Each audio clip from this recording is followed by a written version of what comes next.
everybody. I'm Ted DiBiase, the $1 Million Man, and everybody's got a prize for lazy booking.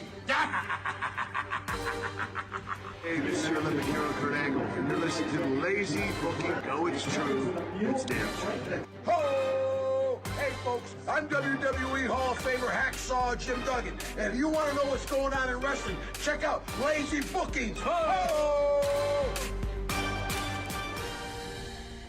Welcome, ladies and gentlemen, to another edition of Lazy Booking here on A2DRadio.com, brought to you by Gibson Mayer LLC, your certified public accountants. They are located at 301 Oxford Valley Road in Yardley, PA, and you can call them at 215-369-3300. Hey, that deadline is next week, so Tuesday. Yeah, so if you haven't taken care of business, you better do it now. It's getting about that time. So it's time to call Gibson Mayer. Yeah, it is time to call Gibson Mayer.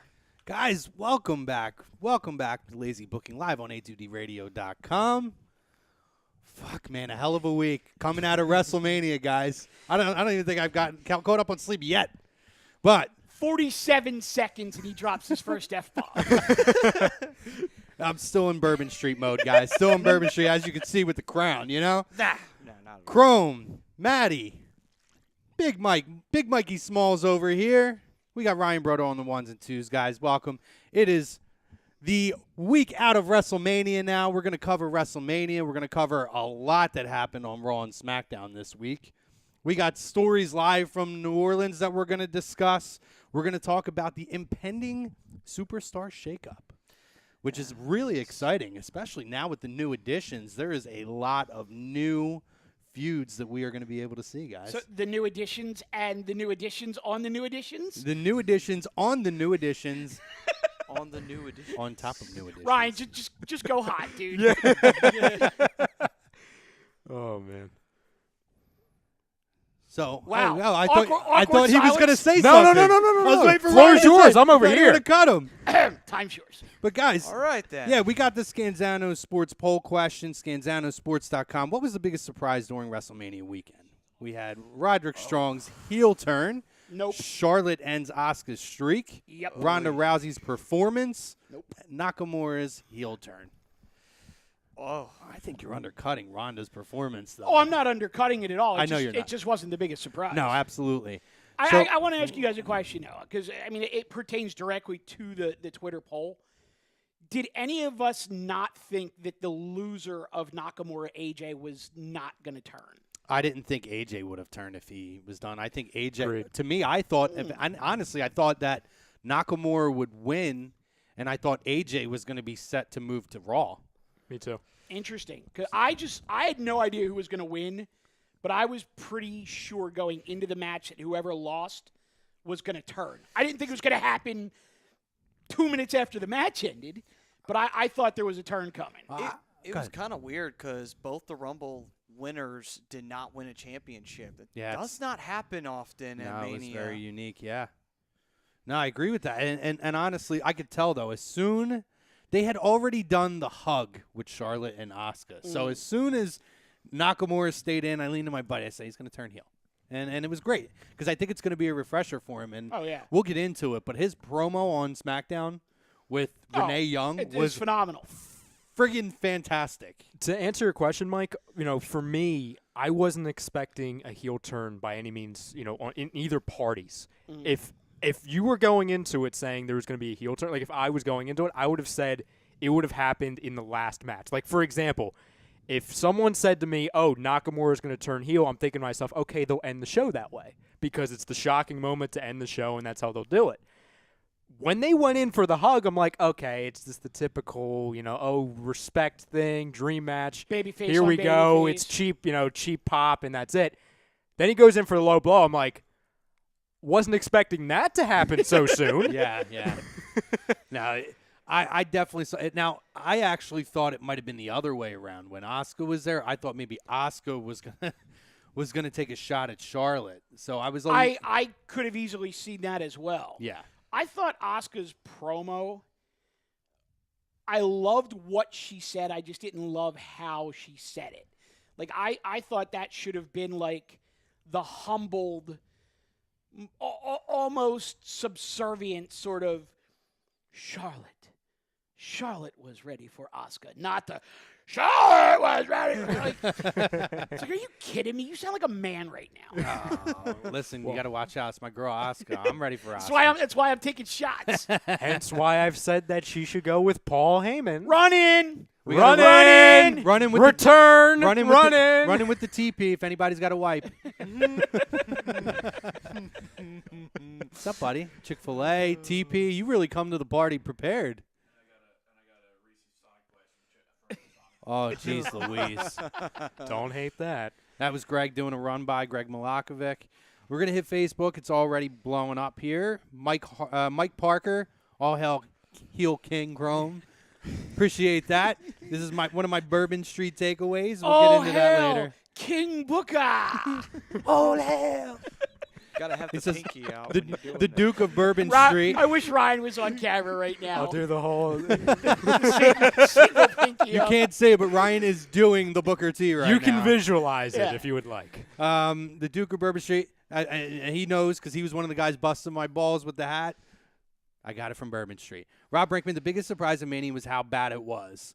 Second half was questionable. I thought the first half, it started Well, that out was super hot. When you and I kind of exchanged texts, like it was probably a little more than halfway through, and I had asked you, like, how's the crowd in the building? Because it seems like at home on the broadcast, it was losing steam. Yeah. I wouldn't say it was bad by any means, but I do feel like they came out hot, like real hot, and it was kind of a slow downhill burn from there. Yeah, and there was definitely points where I think that happened. But it's a long day. It is a very long day. It's a long day at home. I can't even fathom how long of a day it is in the arena. Yeah, I mean, there was things obviously that make it exciting to be there, and things that blow your steam off right away. You know, with being just kind of in the crowd. But no, there was definitely points, and I'm sure that as we go through the card, we'll start talking about the highs and lows of a lot of things. Well, Jim Velasco, who was with me there, he's from Mass Mats and Mayhem. We took a little dual show picture at Mania. They do a Lucha Underground podcast. By Coastal Broskies. By Coastal Broskies. It's the West Coast Wolf Pack. That's what we are. Rusev Day. 70% of the time I was on Bourbon Street. So true. When I talk about Bourbon Street, guys, the chants, it worked great. I took videos that I still got to post on the page, but Rusev Day owned Bourbon Street. Nice. And there's no friggin' doubts about that. Joshua DeJesus says Y2J. Mike Parker says, how short? Wait, Cena- Y2J? You mean the lead singer of Fozzy? The lead singer That of Fozzy? guy? That guy? Mike- Who, by the way, was announced earlier today will be replacing Rusev in the casket Which was match. unusual. Well, I think one of two things happen here. One, they either have another plan for Rusev for that show, or he got himself into trouble with his tweet about the match. Right. Yeah, and that's been something that's been talked about, which, by the way, the tweet was freaking brilliant. Oh, it was great. brilliant. It was brilliant on multiple levels. It really was. If you really understand the Bury lingo, me softly, brother. bury me softly, brother. There's no double entendre there at all. Oh, it was great. And there was also a TMZ piece with it was him and Lana, and they were caught on TMZ, and he was talking about the Undertaker and everything. So it was like they were going more in depth with it, and it's like, oh no, Y2J is going to be doing it. It's yeah, like, it was okay, then. very unusual. But Mike Parker, how short the Cena and Taker match was, which is something I agree with. We'll talk about that as well. And he says that's all I tuned in for. Well, damn you, Parker. You missed good things. Rob Brinkman, Charlotte had the best match. I loved Charlotte and Asuka. I agree with that. He said Owens and Zayn should have went over, but booking boxed them in with Bryan coming back. I think there's going to be a bigger plan for them. I actually agree with that. I think that they should have gone over, but if they get the pin on Shane instead of Daniel, it's no harm, no foul. Right. No, I agree with that. Frank Vespi says Rousey's performance really surprised me. Now I'm curious on how she'll be booked. Will she compete in the women's division, or will they book her like China? We'll be interested to watch. Who's ready for Saudi Arabia? Oh God. The greatest. What is it? The greatest Royal Rumble. Greatest Royal Rumble. 50 people You in a did- Royal That's Rumble. gonna be But you know what the great part about that is, though? It starts, I think, at like 1 o'clock in the afternoon Eastern time. So if anybody wants to take a half day that day, it's a Friday. Starts at 1 o'clock in the afternoon. just roll home from work, get the stream going, and you start your happy hour a little early with the Greatest Royal Rumble. That's right. That's the plan. But here's the thing, though. Every title in the company gets defended that night, plus Cena versus Triple H, plus a 50-man Royal Rumble. It's got to be like a 6-hour show. Yeah. Easily. Yeah. It starts at what, noon, I think? I thought it was 1 o'clock on the East Coast. It could but be.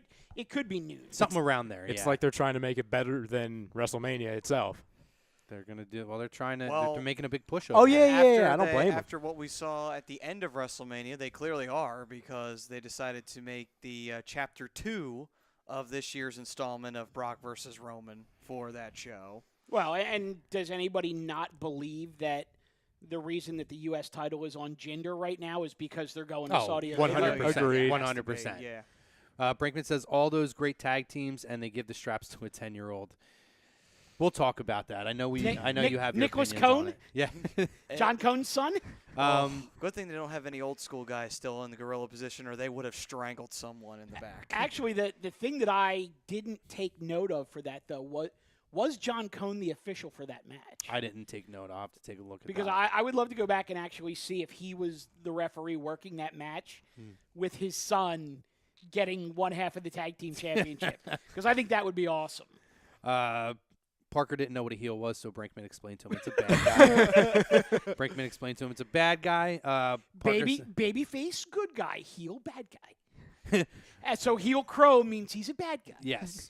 Parker says, I only tried to quote the live Chrome Chronicles on Bourbon Street. God, I could write a whole ton on that.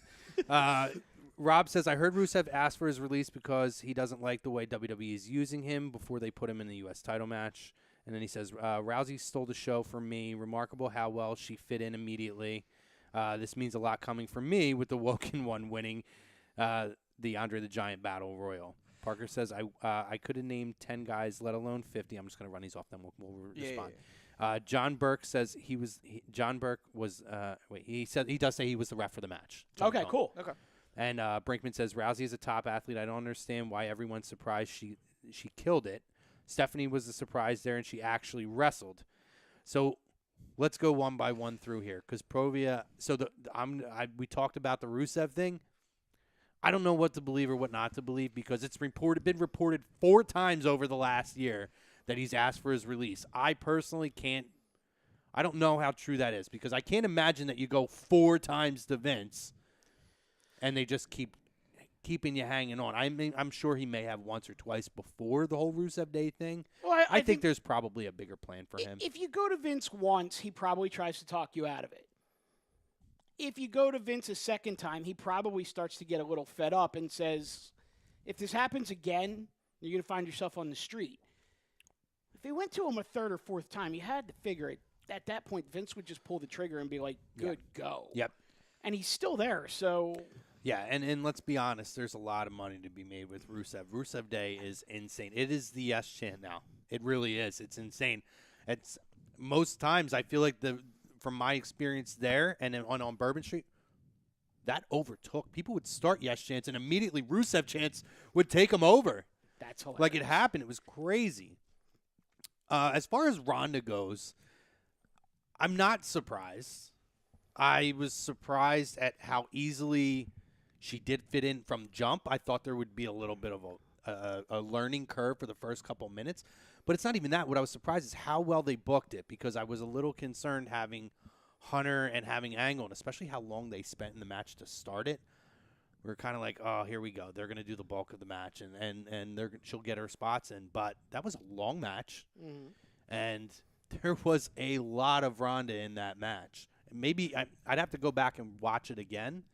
Maybe even more so than what you saw as far as Kurt Angle, because she had a lot of interaction with both Hunter and Stephanie. Well, the one thing that I know you and Maddie have talked about it, and we talked about it a little bit on the WrestleMania Roundtable, and I'll let Maddie take most of this one because I know how you guys have addressed this in the past, but you guys have both been on the record as saying that Stephanie is not a bad performer at all, and if you need to get a good match out of a woman without burying another one of the female competitors, you put her in there with Stephanie. Yeah, you also don't really run the risk of, a wrestler who has been wrestling for years, knows all kinds of different moves and everything like that, trying to do too much in a match, which sometimes that can happen where you see them get a little out of hand, they try to do one too many things, and then it falls apart immediately because the person who's wrestling has only been wrestling for 2 weeks. Yeah. So you can run into that problem immediately. Yeah, no, totally. And then the match I always go back to, and she's not awful, but Brie Bella. I mean, the match at SummerSlam they had a few years ago, it's a good match. Go back and watch it. It's a really good match. Yeah. And a lot of that is on Stephanie. Like, Stephanie's not in the ring all the time, but she knows how to do enough to tell the story in the match. And the talent has to have some sort of a talent to be able to do the other leg of the work. And obviously, clearly, Ronda has been trained well enough to pull off. I thought she looked phenomenal in the ring. Yeah, I completely agree with you. For me, it wasn't surprising at all. The only question I had, like, I expected her to do well. Like, we had talked for weeks that I thought the big concern was her quote-unquote character and the way she spoke and, the facial expressions. Right. But my only question with her in the ring was what type of wrestler would she be? Would she be someone, the prototypical, former celebrity that comes in, she'll do a suplex, she'll do a DDT, she might do a power, Like the easy moves. Yes, right. the simple moves. I wasn't expecting her to be so quick. Yeah. And the spots she had done, I mean, they were not simple spots by any means. Yeah.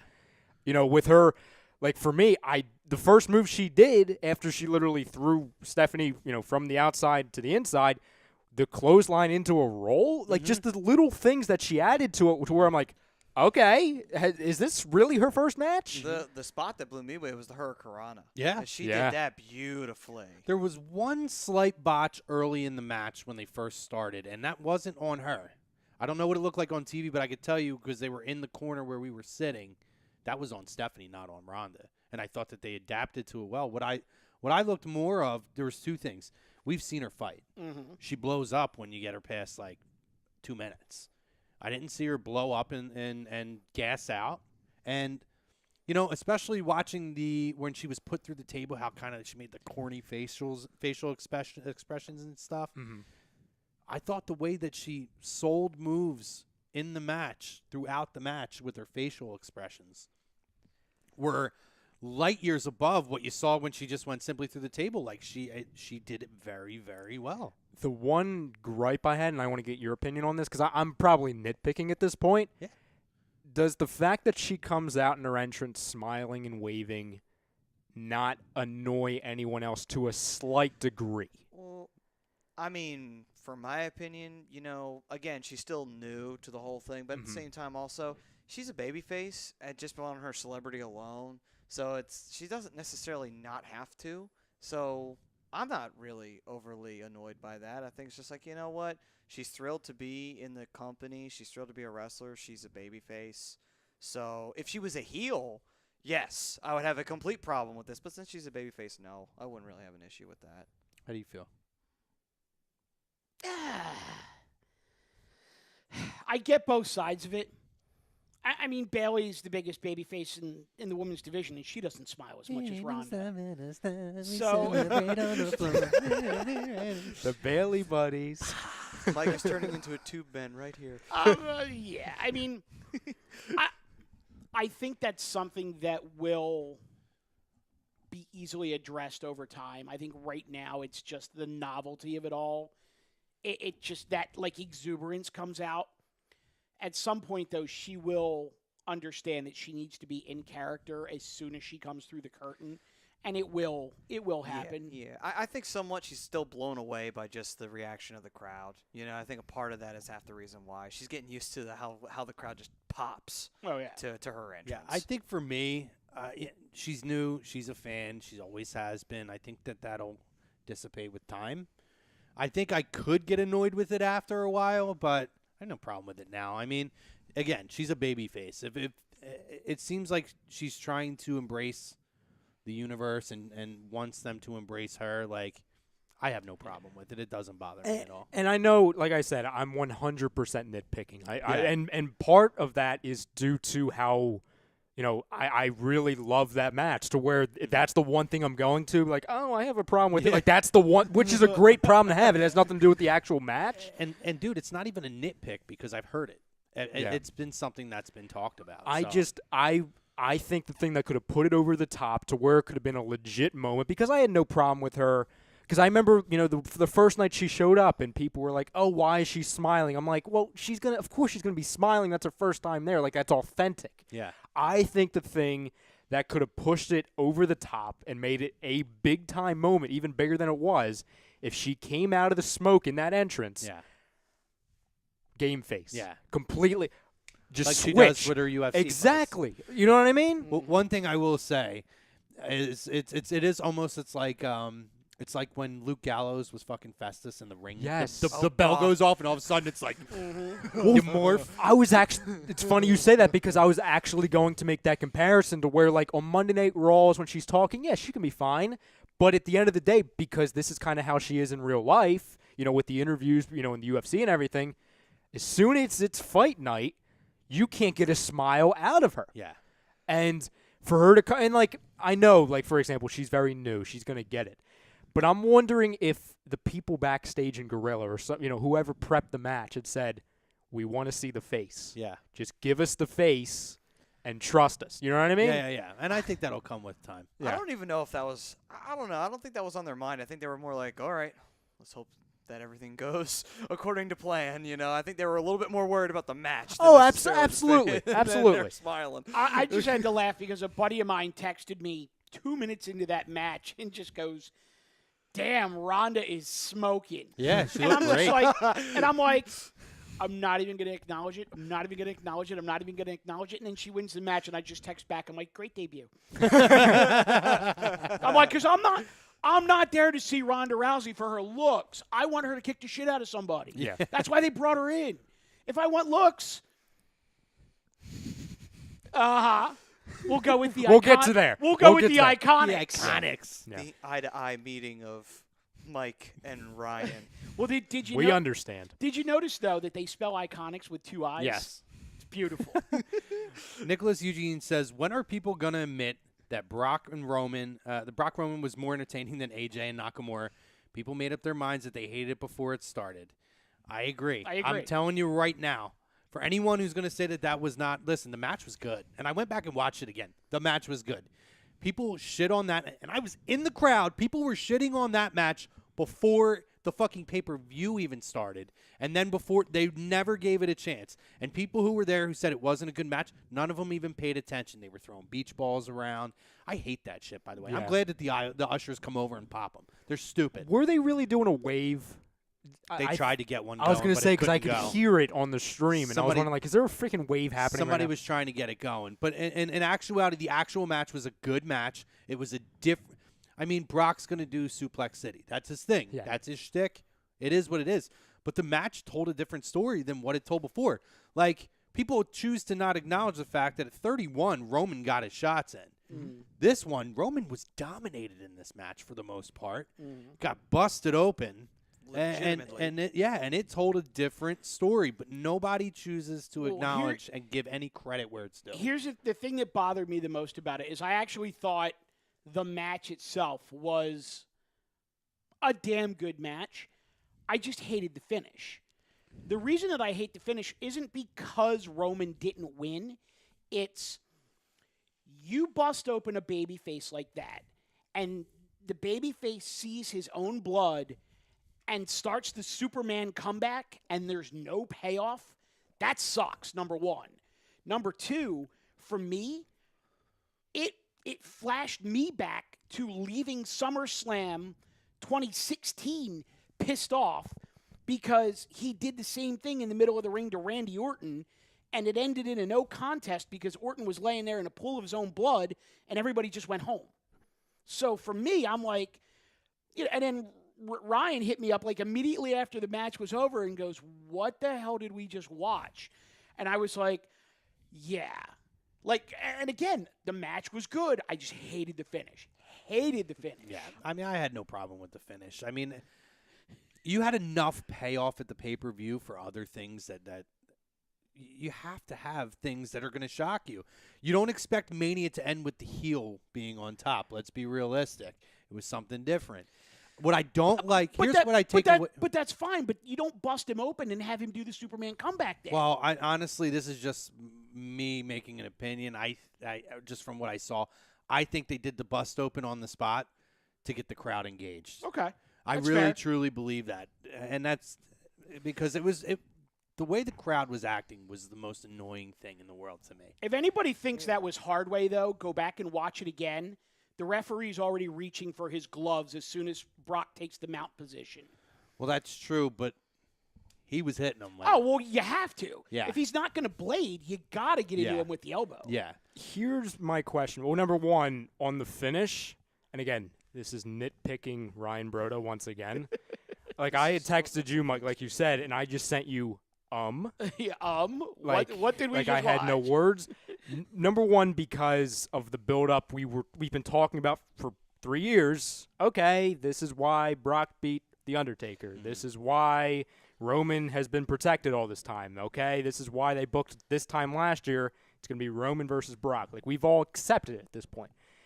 And it didn't happen. And we're kind of like, what the hell happened? Well, to kind of parallel it, it's kind of the way Asuka and Charlotte ended, abruptly.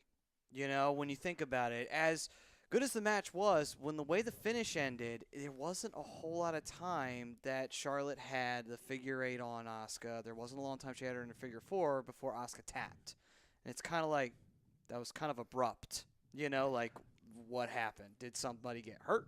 Did they call an audible? What happened? But let's look at it from this perspective. People shit all over Roman. So they essentially gave people what they wanted. They shit all over that you have Superman Roman. And I'll tell you, he hit 3 F5s and Roman got up. He hit him on the table with one and he got up. Then Roman started to come back with the super spear and all that shit and the Superman punch. And I thought he's going to pin Brock on this. And he didn't. So what they gave the crowd what they want, which is Roman to get his moves in but get destroyed, and they still were unhappy with it. That's the way I look at it, too. And you're right. Yeah. The only way that crowd could have gone home satisfied, and they were going to shit on that match no matter what happened. But for them to go home without them booing the hell out of that match was if Nakamura and AJ main evented the pay-per-view and Nakamura won the title. Which I'm glad It's it the did. honest-to-God truth. It's really the only way that they would have walked away cheering at the end of WrestleMania. I think Asuka and Charlotte could have main evented that. Yeah, I They agree. could have. They could have. Absolutely. But I'm just saying that's exactly yeah. how it would have had to have gone in order for them to walk away with a cheering crowd. Now, with the Roman Brock match, I was going to ask you guys a question, but Chrome, you basically just answered it on, the whole crowd reaction thing. You can call it a conspiracy theory I have, and I'm looking back on this. And I meant to text you this, Mike, that night. What if they had a plan going into that match? Because I've heard rumors that, Vince called an audible because of the crowd reaction. Which is entirely possible. Yes. What if that entire time they said, okay, well, we have the greatest Royal Rumble in Saudi Arabia in now 2 weeks, 3 weeks at the time. 3 weeks. Yeah. So that's going to be Roman versus Brock. The only difference is it going to be a rematch as far as Brock trying to get the title back, or is it going to be a rematch in Roman's favor? What if they had 2 finishes planned and they decided it mid-match given the crowd reaction? Because they knew in 3 weeks' time, Roman's going to have the title no matter what. Because obviously, people were saying, the crowds over in Saudi Arabia are going to be more receptive to Roman because international crowds. If you want a crowd to pop for Roman winning the title, it's got to happen outside of the United States. Exactly. So for me, I really buy into the theory that they had 2 finishes planned. 10 minutes into the match, they get the signal out saying, okay, Brock's going to go over. They go with that finish. Yeah, it puts a downer on the ending of WrestleMania, but it also saves them from a complete boo fest. That's where I land on it because, like we said earlier, does anyone really think Roman's not going to win in the cage in a couple weeks? To me, that's what cheapens the ending of WrestleMania. I agree. Fine with the ending of it. They should have ended Brock and Roman at that. Done. Now you have the out to move on, whether it's Bobby Lashley or anybody else at this point. You have the shakeup coming up. You could create a new feud for Brock. This was your opportunity to finally move on, and they didn't. And that's my issue with it. And if they're saving it to change the title in Saudi Arabia and they sacrifice their own show to do it, their biggest show of the year, the biggest, arguably the biggest wrestling show of the year, that's a problem for me. Oh, and you're right. But here's the other piece of this is the title match in Saudi Arabia is in a cage, which means Roman can conceivably win the title without pinning Brock. All he has to do is incapacitate him long enough to get up over the cage and have both feet hit the floor, and you're basically putting the title on Roman and protecting Brock at the same time by doing it in a cage. And also because, and that then would lead to the next month or so, because Roman could then, it would be like probably multi-man matches coming up, because Lesnar would get his rematch, because he's re-signed, obviously, with WWE. And then, on top of that, Samoa Joe's already cut a promo on him on Raw, if he doesn't go to SmackDown, which I don't think he will if they cut a promo on Roman. And then those three can have a triple threat match, and then sort of kind of get Brock away from the main event for a minute or two, and then you can have Roman and see where they can go with that going down the line without hurting Brock at all, and then just move on from there. Here's the one thing I disagree with on that, Matty, and I could, part of me could see that happening.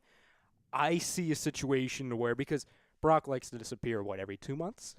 And then he goes away for about 5 months, then he comes back. And unfortunately, the past handful of years, it's been while he's had the title in his hands. So, in my opinion, after Brock drops the title in Saudi Arabia, I think the next time those two go one-on-one against each other is SummerSlam. And that's where they finish it. Well, I don't know that I'm 100% believing he's going to drop the title in Saudi Arabia. I don't know. It could. You're very right. I don't know what's going to happen. Well, I just think the booking is so weird. Only because I just find it hard to believe that they would sacrifice their own show. The biggest one, too. The biggest show of the year. Here's the thing, though. Ryan does bring up a good point, though, about Vince. Vince has been known to call audibles on almost every single show. I don't doubt that. And sometimes it is based on the crowd, or other times it is based on something else, or someone stiffed him, or what have you. It could happen for multiple reasons. I mean, well, listen, 31, up until I think the day or the day before WrestleMania, Roman was supposed to win the title. Yeah. And that's when they decided they called the audible the day of, I believe. And then they went with Rollins. To have Rollins cash in the Money in the Bank. So. Which was a smart move every stretch of the imagination. But here's the thing. I think for me, I'm in complete agreement with Ryan, and I do think if Brock loses the title in Saudi Arabia, he goes away for a little while. And I think what reinforces that for me is they're already lining up opponents for Roman. You've already got Samoa Joe cutting the promo on him. If you don't think Bobby Lashley is next in line after Samoa Joe, come on. There's a reason that he came back and basically destroyed Elias the way that he did. Yep.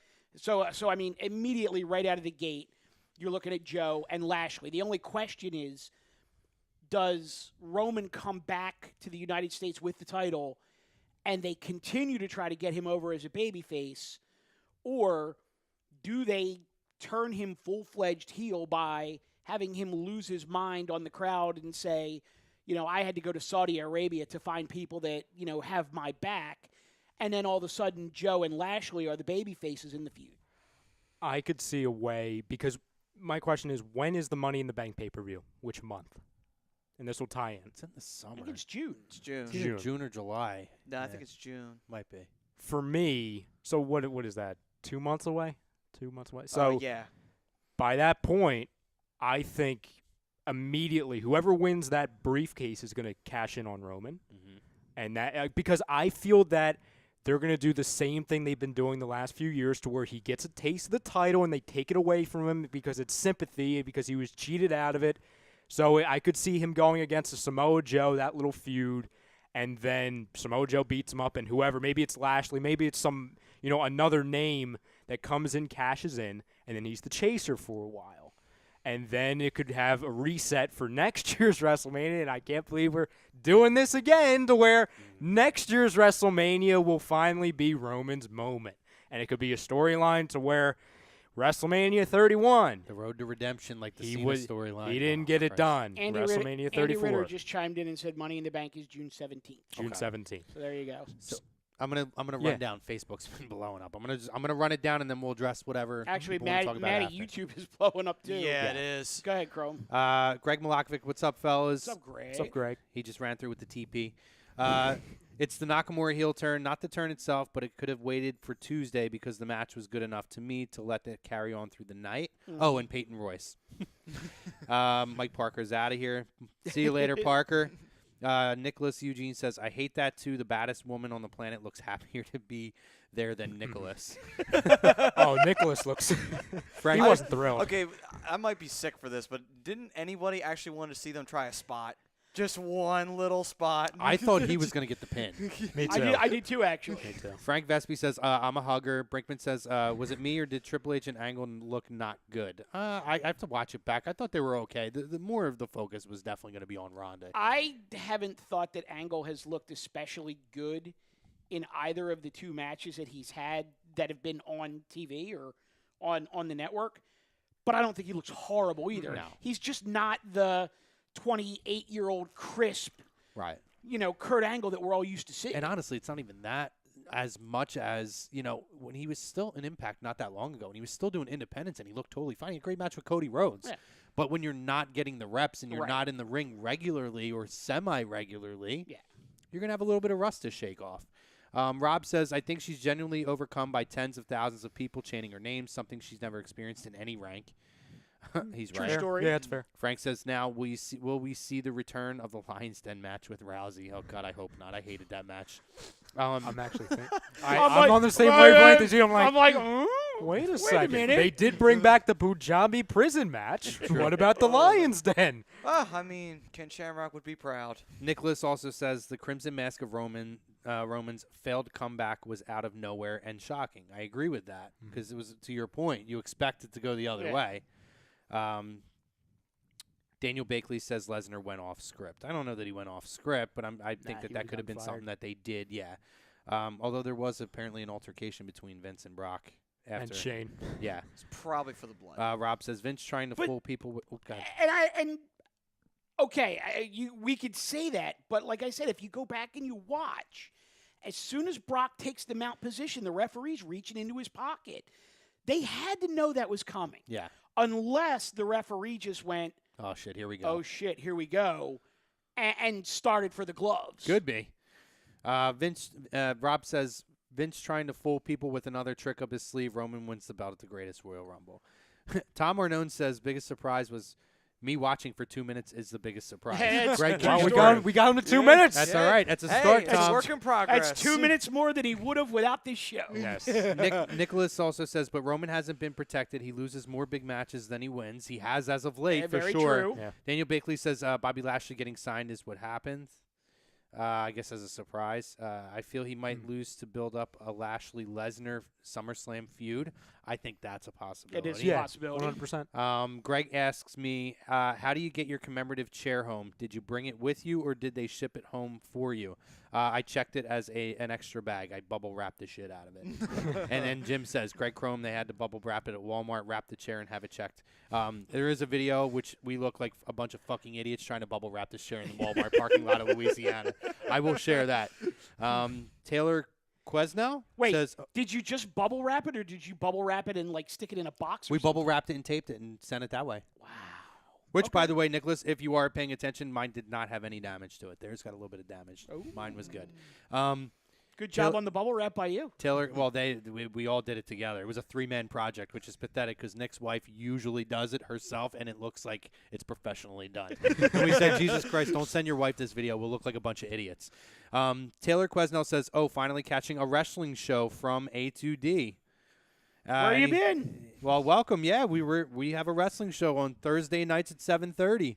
He says, I give props to Rousey. She took some good bumps at Mania. Let's just see how she works against a Charlotte or Alexa Bliss. And then Frank Vespi says, where's Tito? This ain't about Tito today, buddy. Fuck Tito. This is Tito. That's right. This is We'll name the crown Tito. The one thing I wanted to add to the Brock Lesnar versus McMahon altercation type thing. By the way, that was a great Booker T impression. It was kind of awkward sitting. I feel like I'm just kind of like. It's understandable. You did your best. I did what I could. It's all about trying. I heard, and I don't know if I saw this from a couple different things. So, and I caught this as well. So correct me if I'm wrong, but at the end of WrestleMania, Brock didn't do the typical pose with the fireworks. Correct? Like that wasn't. He just walked down and went to black. Correct. Right? I heard a rumor to where McMahon was pissed about that, to where Brock and Heyman were supposed to do their final pose type of a thing, and they never did it. Because I think I sent you, Mike. I thought it was a little weird because they just walked down and faded to black. Yeah, it was a pretty abrupt ending. It was also like 12:05 a.m. on the East. I mean, that shows over 5 hours at that point. So it wouldn't surprise me. It didn't surprise me that they faded out like that, especially with the heel going over as the champion. But yeah, Ryan, to your point, it was absolutely abrupt. The only thing I'll say about that, though, they couldn't have cared that much because they announced right away that he was re-signed to a multi-year deal. So they got over it real quick. Oh, yeah. But, yeah, no, I mean, I have to read a little more on it, but I know that there was an altercation. I know Brock was unhappy with the match. He threw the belt. And with everything against the wall, right? Yeah, there was a report saying he threw it at Vince and then at Shane, but I think he just threw it. Yeah. Wait, he was unhappy with the match? He was unhappy with, I guess, the build. I don't know if it was the build-up to the match or what have you, kind of set them up for that. And Run in! He was not a fan of all that. I got you guys. Hey, buddy. No, I got you too. The boss. My cousin Don King's here. Hey. Fucking promoters here. Give me the fucking king. Tommy King. Give me the lid. I need the lid. For just 1 second. You can't. Put it on. I want to feel drunk like I'm on Bourbon Street. Look at that head of hair. It's beautiful, right? Yeah, that's right. I wear my crown every day. It's this beautiful, thick head of hair. Sit down. Make sure you get in the camera shot. The king. The king. The king is here. King Thomas Kennedy McMahon is in the What I wanted to say building. to you was that I don't watch wrestling anymore, but your experience and your photos and all the other crazy bullshit, I'm in, baby. Yeah! Yeah! That's all. I had to just get fucking shit-faced for 4 straight days and show him what he was missing. You to made get the him in. needed sacrifice for Tom. He lived vicariously through you, like sac- I did, like I told you. I sacrificed my liver for you. See, your birthday No, Tom, come down here and say that into the mic. your birthday party Come here, Tom. Go ahead. Your birthday party was basically pre-gaming for WrestleMania Oh, weekend. my God. Good Lord. Oh, man. Just thinking this over, like, do I want to say this into It's the been a mic? long time since I drank that much. Most of your pictures I took a peek at were actually when I was in the bathroom, so I really enjoyed it, and I really soaked in the experience. Hey, good, buddy. And then when I actually when Greg had it on, it's funny who was wrestling was Alexa Bliss at the time. So the few minutes, I did watch. Oh, okay. I got you. So the few minutes I did watch was Alexa. So if that doesn't draw you in, check your sack. You know. Make sure it's there. Get the coconut oil out. Call up Gabe. Where's the coconut oil, Gabe? That's great. That is great. That's all-time classic stuff right there. I knew we'd get them, boys. I knew we'd get them. I'll read these last couple, and then we're going to jump to Wait, the hold one on. and two. Andy Ritter, so many people live vicariously through Chrome. That man met literally everyone except Vince McMahon.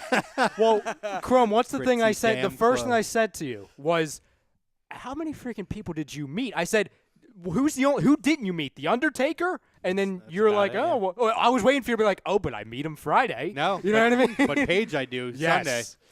No, yeah, crazy. listen, it was a good time. We'll talk some stories in the second half for sure, especially if you're going to jump on YouTube to hear them. They'll tell you. These guys will tell you they're good. And I saved an especially great Ric Flair story. No. There's a few things I gave you guys details. I left no details because I want them to get the true reaction to it. So that'll be in the second half. Taylor says, I'm also hoping to see Samoa Joe go to SmackDown. If anyone watches some old Ring of Honor, would love to see him versus Daniel Bryan again. They had some awesome matches. They really did. And I think I told you about that. I have a Bryan Danielson Ring of Honor like DVD, and it's all from it's from like 02 to like 05, and it's like AJ Styles, Samoa Joe, Christopher Daniels, and great freaking matches where Bryan's working heel, and I mean he's like a hardcore heel in them. Really great matches. Oh, I thought you were gonna say something. I heard a breath. Bill Casey, he was taking it all in. To your point, though, back then, it's for as big of a baby face as he is now, I got to ground myself again. he was a phenomenal heel in Ring of Honor. He was. Yeah. He really was, and Oh, he there's would F-bombs dropped in that, too. he would come to the ring, with the final countdown, and he would do the pose and everything like that, and the crowd would chant along with him. And as soon as the music stopped, he would start cursing at Yep. people. Like he was Yep. a big time heel, and he was awesome. Oh, he was great. Bill Casey says they did show Roman walking up the ramp and into the back after it ended. Greg says A2D at WrestleMania next year. Fuck yeah. Taylor Quesnel. We talked about that last night, actually. And Taylor says, Tom, now is the time to watch wrestling again. If you guys want Tom to start watching, get him to watch some NXT. It'll get him hooked again. If he wants to watch like the good, real great shit, yeah, that good. New Orleans show from match 1 all the way to the main event, you can't go wrong. Let's round it back real quick, and then we're going to get to you two. I thought the Roderick Strong turn was actually the biggest surprise of the whole weekend for me. It was perfectly done. You did not see it coming. And he turned on a heel. Essentially, Pete Dunne, for all intents and purposes, is a heel. You had the face turn heel on the heel. and it was just so beautifully done. And for him to join those guys, kind of like the old Ring of Honor guard together, I loved it. To me, loved it. To me, that's why it wasn't a surprise, though, because knowing the backstory from Ring of Honor, as soon as it happened, I was like, oh, that makes sense. All they're missing is Austin Aries. Really, that's all they're missing. Well, and he that ain't stable coming would be complete. But I know he's not showing up. So And to me, like, I'm not trying to be like, oh, I called it, but like, as soon as I saw Adam Cole go over in the first match when he won the title, I immediately knew two things. They were winning the tag belts because they're finally doing, the triple titles, on the same group. They're trying to really build them up. And two, I'm thinking to myself, they're getting a new member. And then I'm going through the list. I'm thinking to myself, it came down to two people for me. It came down to Roderick Strong and Cassius Ohno as someone who wasn't involved in anything. I hate him, so I'm glad it wasn't him. Me too, first off. So then I'm seeing how they're talking in the match, and I'm like, oh, my God, it's going to be Roderick Strong. Because the whole Pete Dunne, like that team, it looked like it was just a fill-in. I'm thinking to myself, one of them has to turn on the other because it's not something that it's going to last for 6 months. Well, what I thought you might see was they lose, and then Dunn just beats the shit out of Roderick Strong after the match. Which would have made perfect sense, too. Yes. That was more of what I saw, but obviously they went the other way, and I'm really glad they did. It was a huge surprise. Well, it's great because all of them are great heels. And that's another thing, too. Roderick Strong was a babyface for a long time. He was a great heel back when he was in the Indies. So it would make sense for him to stay. Yeah, I'm pretty excited to see how this is going to work. So your biggest surprise was Roderick Strong. Roderick Strong. Maddie, what was yours? My biggest surprise was Asuka losing. Mike? Asuka. Me too. I mean, it just, to me, that was number 2 for with, me. with, So with Asuka losing, I kind of feel like WWE made a bad choice. Only reason why is because it just seems like you had something that was really hot. It was really working. You could easily put Asuka against anybody, and it would sell immediately. You could main event any pay-per-view probably coming down the line with her and somebody. And you just decided to pull the plug on it. Now, again, I don't mind that she lost to Charlotte. If anybody should have ended the streak, it would have been Charlotte. But I just feel like the way the match ended was abrupt. The way that it just kind of, okay, it's done. But it just felt right. It's not like the Undertaker streak where that was so long and drawn out. It was just kind of like you had so much more you could have done with that, and you just decided not to do it. I've heard two interesting theories on this. One being with Vince, even though WWE owns NXT, if it happens in NXT, it didn't happen in WWE. And what they could conceivably be doing is building her up for another streak. And doing like what they did with Goldberg, where they start sort of artificially inflating the number week over week or month over month. So all of a sudden, in 4 months, she's up to, 164 straight wins again or something like that, like where there, for as many days as there are, she's got to win like every day. And they like the number just keeps building, and then she gets another title match down the road. Second thing is that Vince, for as progressive as they want the company to be, will not put a WWE championship on Nakamura or Asuka because of the language. Yeah, no, so I don't see the way I look at it, I was shocked that night. But in hindsight, the way things played out, I actually think it made perfect sense because I don't think they wanted to have the first women's Money in the Bank not Cash. win the title. But you can't to have Asuka lose her streak on a Money in the Bank cash in to me makes no sense. It's just not good business. But it made sense because now what it does is a formidable foe ends the streak. And now you take Charlotte on SmackDown. Charlotte drops the title to Carmella. And now I think Charlotte now ends up back on Raw. They could continue the Asuka feud if they want to do that. Or, now it puts a fresh face on SmackDown who has the title. I'm sure with Peyton Royce and Billie Kay and with the superstar swap, which we're going to get into later in the show, I feel like it now opens up much more for new feuds. Right. By keeping it on Charlotte, the names that are going to come over, aside from Peyton Royce and Billie Kay, we've seen it before. So I think in the end, for all parties, it ended up booking it the right way. Do we know if Charlotte also has a legitimate injury? And the reason that I ask is, Maddie, going back to your point, the figure 4 into the figure 8 wasn't on Asuka quite as long as maybe it should have been to get her to tap. But they made a really big deal during that match of when Charlotte was posting up into the figure 8, she was only able to do it with one arm because she's got a quote-unquote arm injury.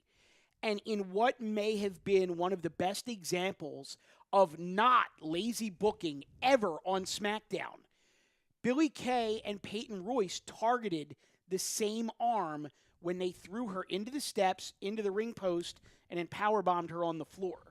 So I'm actually wondering, is there a legitimate injury where we may not see Charlotte on TV for a couple months, and the way that they work the whole thing to get the belt off of her, because you don't necessarily want to do it just the way you explained it, was, okay, let's have her win the match against Asuka. We have Carmella Cash on Tuesday, which serves twofold. One, your first female Money in the Bank winner cashes successfully. Two, you get the Iconics over. And three, you get Charlotte off of TV. Mm-hmm. So I don't know, but it just looks like there's something going on there. Well, the funny thing is, too, is that if she does have a legitimate injury, they could easily, like you said, keep her off TV. Best part about the Superstar Shakeup, they don't have to announce what show she's on. And the best part of it is you could go a few months where it's just like, yeah, Charlotte was here. We don't know what's going on. And then she just either shows up on Raw, or if she's going to stay on SmackDown, she shows up on SmackDown. And you're like, oh, okay. So now things changed a little bit. Mm-hmm. Yeah, it'll be something very interesting to definitely keep track of and see how things go. It could be. It could be. Now, going back, I think it was a conversation we had 2 weeks ago, and we were talking about, because we all expected Asuka to win, obviously, and we were talking about, okay, how does this affect Carmella? And obviously, how can she cash in on Asuka? You know what I mean? To where it's like, okay, are they really going to have Asuka win and then have her lose the very next night? So, for me, like, to your point, as soon as Asuka lost, I said to myself, okay, Carmella's cashing in on Tuesday. If she hadn't... You're not that smart. Come on. I'm serious. I'm dead serious. I swear to God, I said that.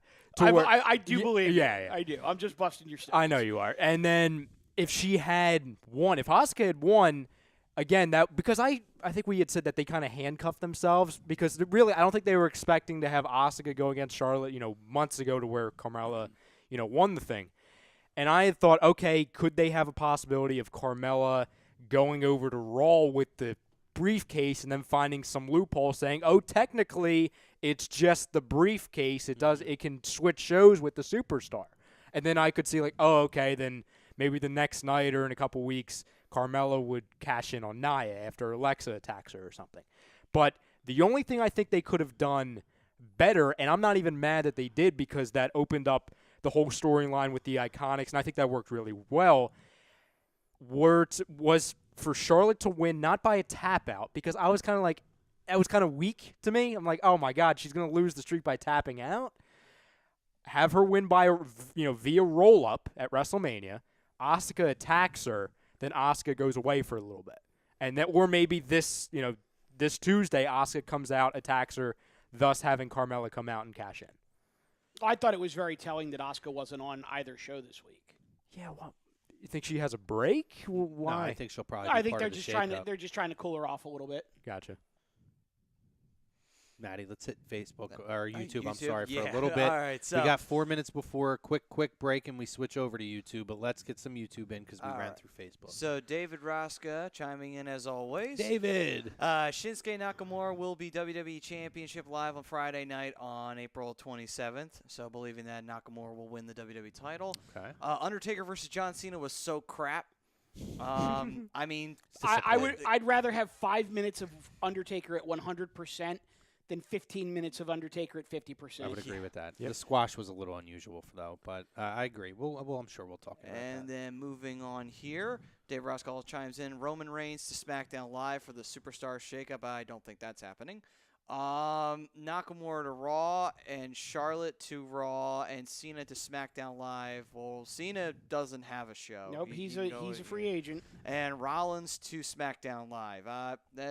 I wouldn't be surprised if they do swap the titles again because they do it all the time. I do like those names, and I think that'll be very interesting to take a look at. And then Andy Ritter chiming in. So many people live. Oh no, never mind. That was That's one my I bad. read. No, my it's bad. all good. Yep. Probably worth reading a second time. Yeah. But anyway, through that, Dave Roscoe said shocked that Asuka's streak ended. And then Why Society Wrestling chiming in. Bryan wins the Greatest Rumble. Nakamura wins the title there. Bryan challenges Nakamura for the title at Backlash, and AJ cashes in rematch clause for a triple threat match. I like that, but I think the triple threat happens at SummerSlam, not at Backlash. All right, then. No, it's very, very interesting. I would be interested to see that. See, the real sure. thing, if Bryan, he wins the Greatest Rumble, and Nakamura wins the title, what I think they would do is, if the triple threat's going to be at SummerSlam, since we pretty much know Vince probably wouldn't want to keep the belt on Nakamura for very long, Bryan would then win the title at Backlash, immediately following Nakamura winning the title, if we're following that logic. Maybe. I mean, it's possible. I would think that Bryan won't win the title until SummerSlam because you would want to end your second biggest show of the year with the greatest feel-good story in the history of professional wrestling coming to an end. Right. But I could see them tossing the belt back and forth a couple times, but I think, and I will say it right now on April 11th, that 12th. Thanks, Ryan. April 12th, that the end of SummerSlam will be Daniel Bryan in a corner with a belt doing the yes chant with confetti coming down from the ceiling. See, I think, and we're going to talk about the Superstar shakeup, but I think Bryan's going to pick up where he left off. And his goal right before he got hurt was A, getting SmackDown over, and B, getting the Intercontinental title over. So I could see Seth move to SmackDown and a feud between Seth and Daniel Bryan. Could which happen. I would absolutely love to see. It would be interesting to see. But one other thing, too, that they may try and do, and I wouldn't be surprised if he moves to SmackDown for this reason, The Miz. Because of what they were doing while Bryan was injured. Yeah. And could not wrestle. Well, and we all assume that Daniel's staying on SmackDown. He very easily could be going to Raw. That is true, and they could pick it up there. Good points. And now that we're starting to get into the Superstar shakeup and Raw and SmackDown, let's take our quick break. If you're joining us on Facebook, thank you very much and appreciate the comments. Continue to join us over on YouTube. Ryan's going to drop a link, or I believe it might even be at the top of the video. Yeah, it'll be in the caption. It'll be in the caption at the top of this video that you're watching. Please join us on YouTube. We're going to go over Raw and SmackDown, highlighting points. We're going to talk Superstar Shakeup. Some guys and girls who could benefit from the move. And I'm going to share a couple very interesting stories from WrestleMania. Again, there's a Ric Flair story you guys do not want to miss. So please Maybe join if us. we get about 5 minutes at the end, we could talk Andre the Giant also. Yes, I would like to jump in and get that in there. Yeah. So, Maddie, give us a read. All right, then. So, this whole thing was brought to you by the Sports Outlet for all your sporting needs, located at 703 Black Horse Pike in Glendora, New Jersey. You can give a call at 856-939-2030. You can email them at sportsoutletnj@comcast.net or visit them on the web at www.sportsoutletinc.com. Awesome. Thanks again if you join us on Facebook, guys. Hop over and we'll talk to you in a few.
Tom and Mike, AM in the PM, is brought to you by Gibson Mayer, LLC, certified public accountants. Gibson Mayer, located in Yardley, PA, is a leading accounting and business consulting firm with a proven track record of handling critical issues with expertise across many different industries, including construction, distribution, hospitality, manufacturing, real estate, service trades, merchandising, professional services, and professional athletes. Give them a call at 215-369-3300. That's 215-369-3300. Your initial consultation is always free, and if you tell them that Mike from Tom and Mike AM in the PM sent you, you'll receive 15% off all income tax services completed by February 15th.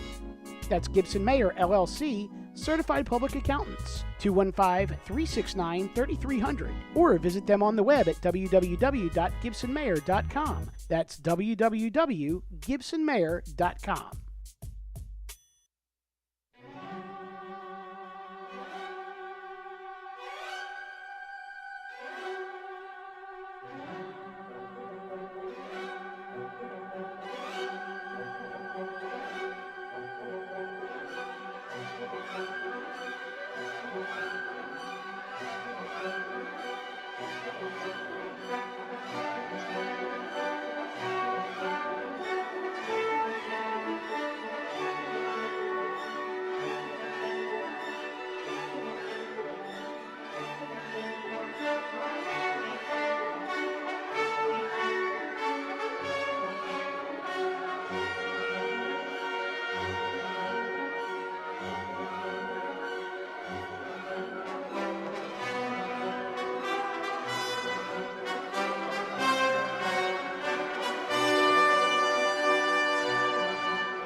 Welcome back, ladies and gentlemen, to Lazy Booking right here on A2DRadio.com, brought to you by Scanzano Sports Center, located at 5 Carnegie Plaza in Cherry Hill, New Jersey.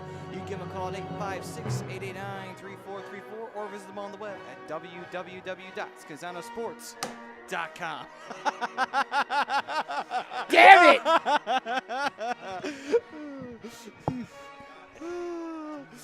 Go ahead. Can you guys hear me? All right, now you can. Okay, good. Can you hear me now? Good, good. Couldn't hear myself for a We second can't there. hear Mike's phone. Maddie just knocked us off the air for a second. Yep. You realize if this was 1985, I would be hitting you with this phone right now. Guys, welcome back to Lazy Booking, live on A2D Radio, A2DRadio.com. We're still live on YouTube. If you were over on Facebook and joined us, thanks for making the jump. Or on Periscope, thanks for making the jump. Facebook, Twitter, MySpace, Periscope. Hey, we might even be in, what was that, Tout? Oh, Tout. my God. Tinder. Tout. Tinder. The entire WWE was touting. Slam me. They would have their own touting. What is it? segment. Body slam me or tag me a date? Yeah. Tag me a date. Yeah. Toot. If you're on there. But thanks for joining us, guys. You know, we talked a lot of WrestleMania in the first half of the show. And again, our Scanzano Sports poll question, what was your biggest surprise from WrestleMania weekend? We had Roderick Strong's heel turn, Nakamura's heel turn. We had Ronda Rousey's performance, or we had Charlotte defeating Asuka. Or anything else that might have surprised you. There was a lot of surprising things. I went into that show thinking pretty much almost every title could get switched at that point. So can we have the Ric Flair story now? All right. Do we want to get the Ric Flair story now? All right.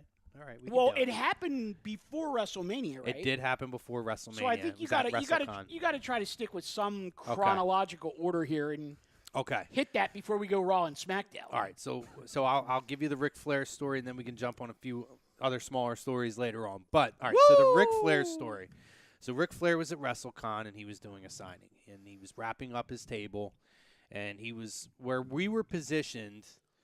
He was literally probably where the end of the couch was, and I would be maybe where you are this end of the couch.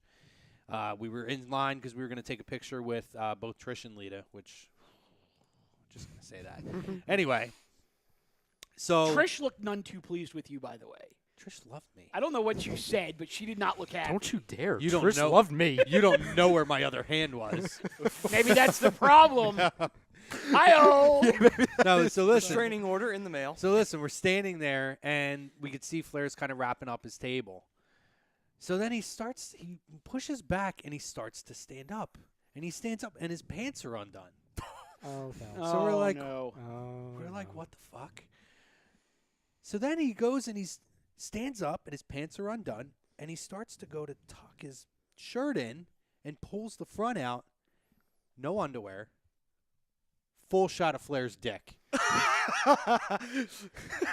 Old man dick. Oh, wow. No, I'm not even kidding. So you got to actually see Space Mountain. Yeah, I Jesus, man. unfortunately, I'm not that special because thousands of women have seen Space Mountain. So I now have to ask, though, Wait, because if you... but if the you- reaction to me and my buddy was the best part of it. Because I didn't know if it was just me who saw this or if I was seeing things. So then he stands up and the pants are undone, and me and my buddy both were like, that's weird, his pants are undone. And then when he does the pull out, like, our faces are like, and then my buddy just went, he's not wearing any underwear. I was like, so it wasn't just me. And I was like, Jim Velasco on the YouTube said, "Oh, God, no, not the Flair story. No one can handle it." and I was like, I just saw Ric Flair's dick. And he's like, yeah, I just saw Ric Flair's dick. And I was like, Jesus Christ, we just saw Ric Flair's dick. Which apparently doesn't make you guys special at all. No. But I have to ask. Not you. It's special when you don't expect to see Ric Flair's dick in public. Jim Ross has described it multiple occasions as a toddler's arm with an apple on top. Can you neither confirm nor deny? I think I was in so much shock at the moment, I didn't study it. That's so- probably a good thing. It was. And that's the Ric Flair story. We saw Ric Flair's dick, and so the whole punchline throughout the weekend was, we saw Ric Flair's dick. So who was sitting at the table with him? It was his fiance, and I guess one of the handlers. The handler was up. They were, but he Sure, was the just kinda fiance standing. wasn't the handler. She might have been. I said that, so I was like, Well- maybe he was getting a handy under the table. I don't know. Okay, so the fiance was in sight during this whole moment was. there. She Okay, was. okay, just wondering. 'Cause you stood up from a table, so just saying. Just so you all know, guys. Fiance who was in the business at one point as well, correct? She played his maid in WCW. That's what I thought. And then Velasco says, Chrome, as I previously described it, it was like when you're in line for Space Mountain and they have to stop the ride and turn the lights on. You're just kind of like sitting there. You don't expect to say it. It just happens. Oh man, I don't think Chrome ever wants to hear anything So about that- space or mountain ever again. That is the Ric Flair story. I saw Ric Flair's dick. So who else did you meet? Yeah, he met a lot of people. I did meet You a lot didn't of shake people. his hand after that, did you? No, he walked by. See you. Thank you, Rick. Have a good day. No, it was cool. And there Did was a he- lot of he cool locked experience. eyes with you too. No. Oh, okay. I was just wondering. It's like, yeah, you saw my dick. Here's my question, okay? And it's like 5 questions in one, so Okay. bear with me. Okay. Out of the 50, the number was 50 people you met. I did go back and count. Yeah, it was 50. Who was the most disappointing, per se? Okay. Well, I actually met more. I took pictures with 50. I will tell you one that is, I was going to, I'll save the one for off air. You'll Okay. be very disappointed in this one. I can 100% tell you will. Oh, so it was Finn Balor in the airport. No, it wasn't Finn Balor. In New Orleans. No? It's not Finn Balor. Oh. Nope. It was somebody. It was someone from NXT. I'll just say that. Is it the one that you told me or something? No, I did not tell you Oh, this. interesting. Disappointing. Well, be if honest. it's from NXT, I Yeah. now know Yeah. exactly who it is. Aside from the one, I wasn't disappointed with anybody. Like, they were really cool. Friday night we go to Bourbon Street. Jim took us out. Jim, like I said, he does Mass Mats and Mayhem with Lucha Underground, and so he's friends with Marty the Moth. And Marty the Moth, if you have watched Tough Enough, Right. Jesus, I couldn't think. Yeah. He was on the season with Austin, and he actually would have won that season, but he got hurt, and he had to withdraw from the competition. So, years later now he did Independence, and now he's in Lucha Underground. He's phenomenal, by the way. And we befriended with him, and I had the opportunity to talk to a lot of Real quick, Roscoe wants to know if you talked to Trish Stratus. just a hello, how are you? Love what you do, all that good stuff. Pose for a picture. Bye bye. Pose for a picture, yeah. All right, so yeah. please continue. I was still in shock of Ric Flair's dick. Honestly, if there's anything that can ruin a Trish Stratus experience, that's it. Is that what you told Trish? Is that why she wasn't so happy? Sorry, It's like, Trish, I saw Rick's dick. Just saying. She's like me too. No, but no, I mean, we got to hang out with a lot of like Impact Wrestling people, and I will tell you some that were really great that I loved. I'm a huge Eli Drake fan. I talk about him all the time, right? I got to meet him and talk to him for a few minutes, and as wonderful of a heel as he is, one of the absolute nicest guys you can meet in person. Super personable, very friendly, and I mean he poses in every picture, and it always is like an Eli Drake type of a face in picture. It was great. He liked my picture when I on Instagram when I tagged him in it. So that was bonus. Cool. But he was awesome. We talked to Blue Pants for a little while. Blue Pants, she was really cool. Obviously Marty the Moth was awesome. So I got stuck at the airport. I told you guys this. So I was stuck at the airport, and I had the opportunity to, well, they were all flying through to Florida, and I was flying through Florida. So we were there for like 5-hour delays. And so I was sitting down waiting at the gate, and No Way Jose kind of popped up. And so I was sitting talking to him, and I ended up talking to him for had to be at least 45 minutes to an hour. And it was cool. So I talked to him about sports. His sister's an Eagles fan. And I had my Eagles championship shirt on. And I told him, good, tell your sister that she's a smart girl. And he said, no, I won't tell her that. She'll never let me hear the end of it. But he's a Seahawks fan, so he was talking about the Eagles. And specifically, like he said, man, back in the day, I remember watching the teams in the mid-2000s, how great your teams were. And he said, I'm surprised you guys didn't win. You should have won that year against the Patriots, which I think we all feel that way. Yeah, I'm pretty sure, yeah. But he's a very, very knowledgeable sports fan. You could tell he follows the Eagles, probably because of his sister. But, and then one of the cool things was I got to talk to him about his debut. He talked about the NXT crowd and all that cool stuff. But he said, I made the joke. I was like, dude, you had to be gassed by the end of your entrance. And he's like, oh, no, I was. He said, believe me, you have no idea how much cardio and conditioning training I do. And but that's why the match lasted 45 seconds. Yeah. But we talked about that, and one of the really nice things that he did. My buddy was at Mania with us, and he did get to take a picture with him at WrestleMania because he was seated near us. But my buddy is a huge fan, so I was like, dude, you'll never guess who I'm sitting talking to, and they're like, no way, Jose, and he's like, no way, Jose. Ironically enough, Right. So I was like, dude, do you mind? I want to FaceTime my buddy. He's a huge fan of you. And he's like, nah, that's cool. So we FaceTimed him, and he talked to my buddy on FaceTime for a minute or two. That's awesome. And it was super nice, and screenshot, and he was like, that's so great. He's like, that's the stuff I love. Because I was like, are people bothering you a lot at the airport? And he said, they're not bothering me. A lot of people are coming up, and he said, it comes with the territory. I don't mind. I love it. Nice. So, yeah, that was one of the cooler, really nice interactions. And I got to meet Rosemary, who I talk about her all the time. I love her. She's super cool. Sienna was super awesome. She commented back on my Instagram picture, actually, of her. But she was super nice. I mean, there's just so many, really. Okerlund was awesome. Oh, yeah. Mean Gene. So Was he drunk? I don't know if he was, but I'll tell you, Okerlund, I had the Shawn Michaels chalkline shirt on. And I walk up, and he's like, what's up, young man? And he's like, Shawn Michaels, you're a fan, huh? He said, I could call him right now. We'll see if we can get him to go out for a few. Saying it jokingly, but I was like, I don't know, Gene. I think I'd rather go out with you. I think that'd probably be a better time. And he's like, oh, I can still hang with the best of them. And I said, Gene, I don't doubt it. And he said, maybe we'll go out for a few after this. Jokingly. But no, I mean, that was a cool. I mean, there was a lot of really nice people. Taya Valkyrie, we talked to her for a while. Correct me if I'm wrong, but probably the biggest star that you either took a picture with or met John Cena. Is Cena. Yeah, John Cena was cool. We did a viewing of the new movie Knockers.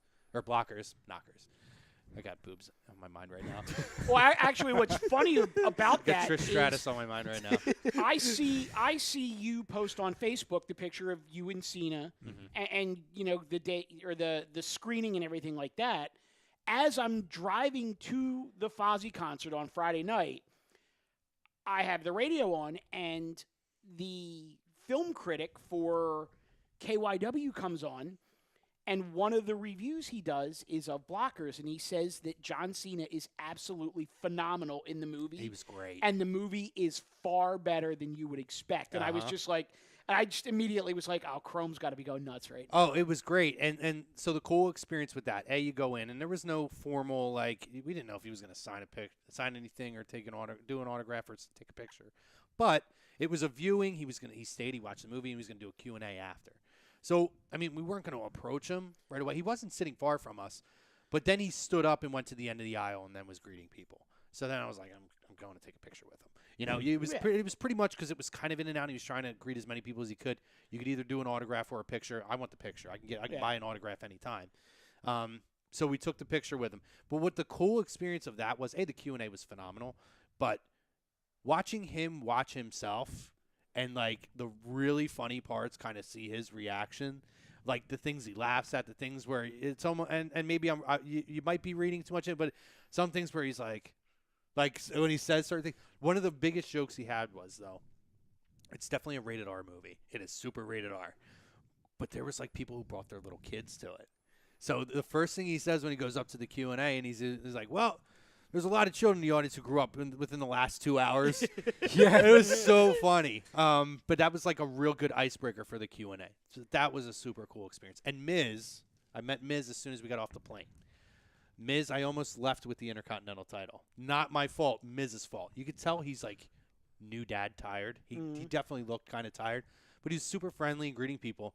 So we walk up, and he puts the title on my shoulder. So he took a picture and whatever. And he's like, all right, have a good day. And he just kind of turns around.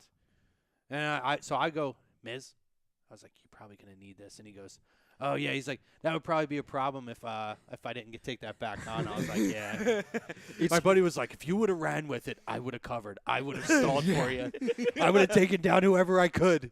I think it's both very, very cool yet very crazy that they actually travel with the with the belt. Mm-hmm. Because for years I thought, okay, the wrestlers really never have it. They have it on screen, and then 2 seconds later they go back and they put all of them in a vault or something. You know what I mean?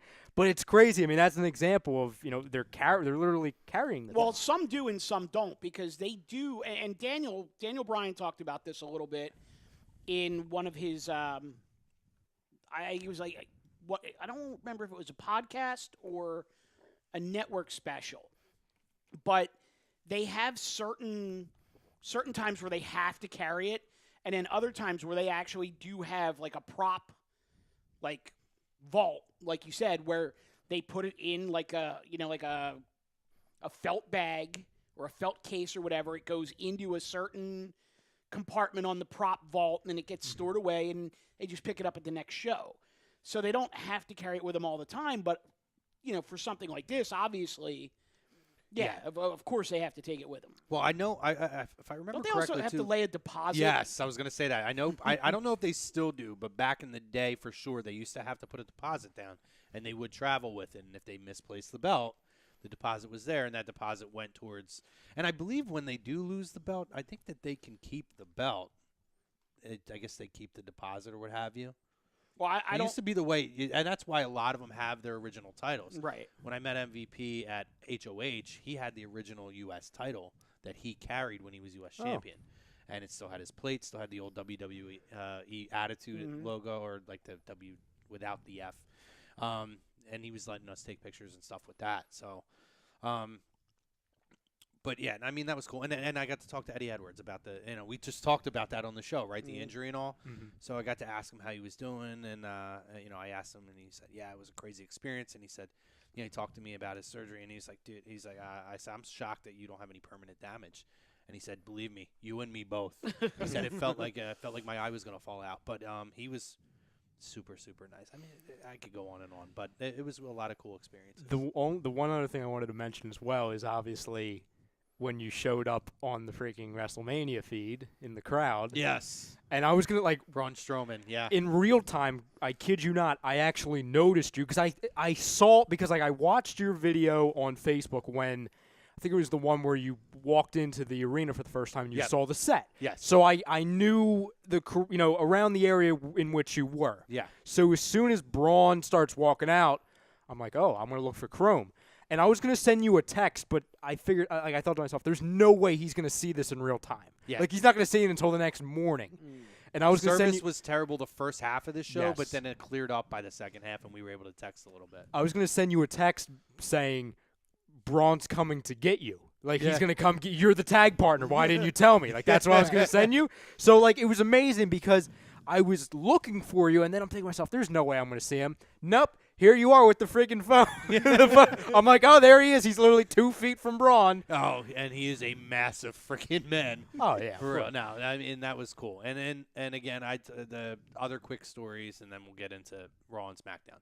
At WrestleMania. Mhm. So I told you guys, like, where we were sitting was amazing, and we were in, like, kind of the celebrity area. Like, Pete Davidson was 3 rows ahead of me. Sal and I forget the other guy's name from Impractical Jokers were a couple rows up and across from us. But the NFL section seemed to be that way. So Vinnie Curry was staying at our hotel, and then my buddy ran into him in the elevator. So then we see Vinny show up, and Vinny's got the smallest Stone Cold Steve Austin vest alive on him, by the way. But I always say it's never WrestleMania unless you run into Vinny Curry, because every time we go to WrestleMania, we run into him and take a picture with him. But we saw Vinny, so I said, what's up to him? But the cool thing was I saw Mike Daniels, who is with the Green Bay Packers, and I went to high school with Mike. Now, I didn't really know Mike in high school. I knew of him, and he was younger than me. And I obviously know about him now. But the cool thing was, I saw him, and I went up to him, and I'm like, yo, Mike, Highland. And, dude, it was cool for me. He's just like, he remembered me. And, I wasn't friends with the guy. Gave me a huge hug, like a bear hug. And he's like, dude, I don't remember your name, but I remember you were a senior when I was a freshman. And I was like, yeah. And so we talked. He introduced me to his wife. We had teachers that me and him both stay in touch with still. So we took a picture and texted to them. And he was kind of like seeing the texting exchange I was having with them. So that was like a really cool moment there, too. And then I saw Grace Helbig, who I was friends with Grace in high school. Grace, I didn't even see her. She called out and she liked my Macho Man shirt. I am name dropping. Shut up. But it was a cool thing. And then I saw her, and I didn't even notice her. She saw me, and I haven't seen her since high school. That's pretty awesome. So we came over, and I got to catch up with her, and I haven't talked to her in years. So, and it wasn't even like, oh, this is Grace Helbig. It was like Grace I was friends with. Yeah. I never said, oh, Grace Helbig, like her last name. I just talked to her like we used to. So that was cool, and she was pretty drunk, too. She made sure to tell me she was pretty hammered because they tailgated or pre-gamed it. So it was a cool experience. That's awesome. Yeah, one of these days, like Chrome said earlier, or I'm sorry, like Greg said earlier, one of these years we'll all go down there, you know what I mean? Or next year's is what? It's New York. It's close. Greg and I were kind of talking about that a little bit last night after AM and the PM went off the air about, considering that it's at MetLife. Obviously, we know Chrome is going to do the entire weekend experience or whatever, but we were talking like maybe we get a group literally just that day, drive up to MetLife, tailgate, go in and do WrestleMania, with you and the boys and everything like that. It's a good tailgating lot. It's not a lot of them you can tailgate. I mean, we're fortunate in Philadelphia, and other places they have a very small specific lot, or they don't allow tailgating at all, but they have maybe bars and stuff you can go to. I tailgated MetLife 29. It was my first WrestleMania I went to. And, dude, it was freaking awesome. The lot is massive. There were people literally diving off of campers, dropping elbows on people through tables in the parking lot. Was it like Bill's Mafia up there? They were like, it was like that. They're dressed as like Randy Savage. At one point, there were these two guys dressed as Hogan and Savage, redid the entire WrestleMania 5 match between Hogan and Savage in the middle of the parking lot. It was awesome. It's great. So it's an experience, and hell, he might even enjoy it. Tom might even, just for the ambiance of the fun of it. I mean, I know people who aren't wrestling fans, but they'll go to WrestleMania for the experience. Jim was down there for a bachelor party, and most of them didn't even like wrestling or don't watch it. Right. And they even said it's been one hell of a weekend to go and enjoy. So and Actually, Jim I was actually gonna just say, chimed in, get, too. Get Jim's comment. He said people who've gone to WrestleMania are spoiled because of how much is around the stadium within walking distance. The chances of running into wrestlers is way higher than other cities. I guess he's talking specifically about New Orleans. New Orleans is definitely one. San Jose was one where everything was. So where we stayed in San Jose, access was attached to around the corner of the building. Same building, but it was on the other side.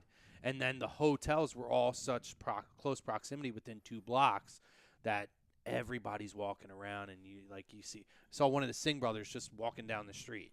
Matt Hardy, we're outside of a bar, and Matt Hardy and Rebby walked right by us, and he did our own little delete chant. This is at fucking 4 o'clock in the morning outside of a bar. Matt Hardy starts doing a delete chant for us as he's walking by, and then he continued to walk. It's just that kind of a crazy environment. And again, I'll show you. I'll post some of the videos I have. Chants upon chants. They take over everything. Rusev Day chants. You had Adam Cole chants. You had Kenny Omega. I mean, you name it. Yes chants. Anything that is a popular wrestling chant took over Bourbon Street. It was insane. So No Kenny Omega or Cody Rhodes sightings. nah, Any Bullet Club sightings at all? I did not see any of them. I don't think they stayed much past. Some of them did WrestleCon on Saturday, and I think they bailed out because I didn't see them or hear about anybody. Well, seeing their them after show that. was Saturday night against NXT, correct? But they might have left Sunday. I'm saying Okay. I don't recall seeing any of them really, and I didn't hear anybody tell me any stories about catching any of them. But I know people who met them at WrestleCon and stuff. So we have Raw and SmackDown, Yeah. and then Shake Up. Yeah, go so with? let's go.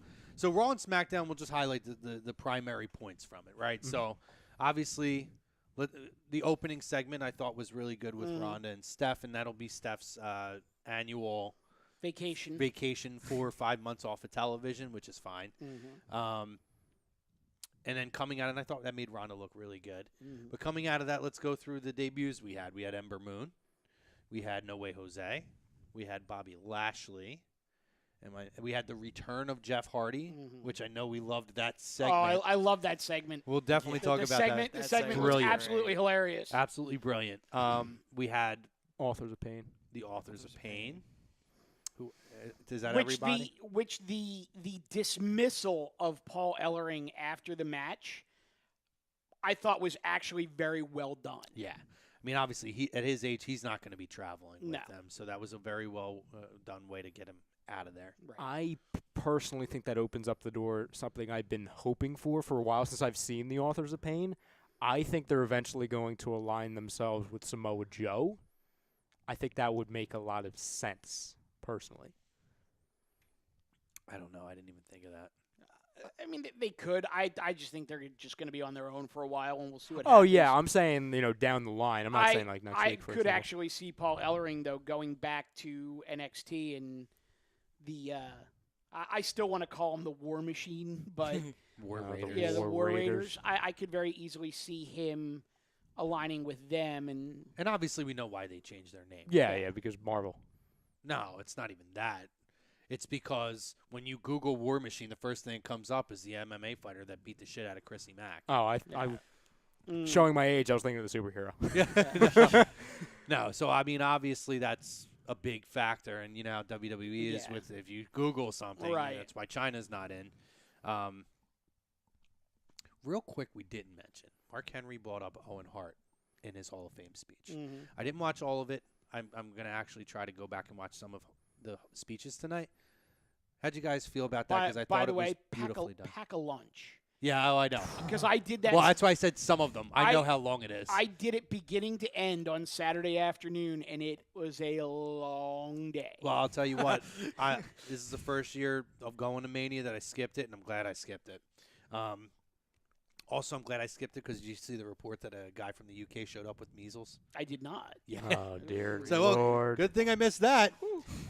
But what did you feel about as far as what Mark Henry said for Owen Hart, kind of addressing Martha and saying, listen, he deserves to be here. It's time to put him in. I think it was a beautiful thing that he attempted to do. I think it will fall on deaf ears. It probably will, and it's a shame. I think it was extremely unselfish of him to take a moment away from himself to go on a bigger message, and I really, really like that. I agree with you, though, Mike. I wish I could say it would make much of a difference, but I don't believe it will, unfortunately. Yeah. What do you think? Unfortunately, I have to agree. It's not going to happen, until one day the family decides to forgive, which they won't, then, move on. Yeah. Well, I'm going to disagree with you on one point, Maddie.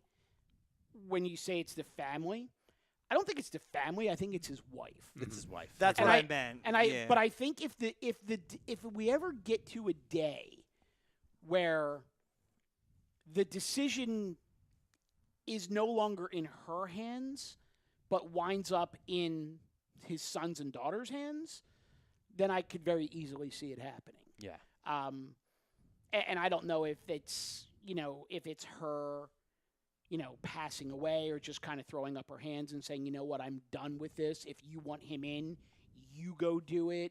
Whatever the case may be. But it was interesting that not only did Mark Henry reference the Hart family, so did Hillbilly Jim as well. Mm-hmm. So it was there was a lot of Owen Hart references, and it was kind of weird how they would get shots of Natty at certain times, and then at other times they would specifically not go anywhere near her. I mean, Yeah. and it was, Mark Henry went out of his way to talk about him. Hillbilly Jim mentioned him. Jeff Jarrett also mentioned him, which I thought Jeff Jarrett, the minute he said his name, was just going to burst out in tears. Mm-hmm. He held it together very well and moved on rather quickly, but it's interesting because it becomes one of those things where you're kind of like, okay, 3 different people in the same year bring him up. Are they really trying to put a full court press on the Hart family to try to get him in, or is it just coincidence that all of these people just happen to have a connection with the Hart family? Well, I know that Mark Henry was very close with Owen at the time that they were all together. Right. Yeah. And, Especially with the Nation and all that. Yeah, and Jeff was his former tag team partner for a little while. Yeah. And I almost think with the timing of next year being 35 in New York, and really for all intents and purposes, his greatest match was against Brett at Madison Square Garden Madison to Square open Garden, up right. WrestleMania 10. 10. It would be a very fitting time to put him in at the zeros and fives are always big manias. Right. So 35, put him in New York at Madison Square Garden. The 25-year anniversary of that match Would be fantastic. So it could be a little bit of both. Well, and then correct me if I'm wrong, but he passed, in 99, correct? That yeah. happened in 99? Yep. It would be 20 years since. Correct. So, there'd be a lot of aligning, little storylines in there. Correct. And for me, she doesn't have to forgive, but it's a tribute to his career and everything that he did sacrifice. In all intents and purposes, the ultimate sacrifice. And I think, I know that it's tough when you're so emotionally invested in something like that.